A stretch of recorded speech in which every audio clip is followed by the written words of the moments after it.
So these are the baby axolotls that are 4 months old, and this is one of the bigger ones. So they're all about 4 inches and one of them even more. We have over here some of the wilds enjoying a meal of some mosquito larvae, tuberflex and blackworm. A nutritious mix.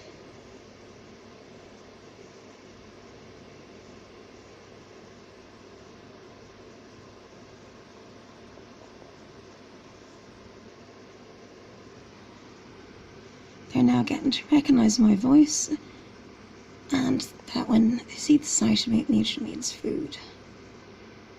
So it's great to see them getting more friendly. I'll keep you updated on any more news.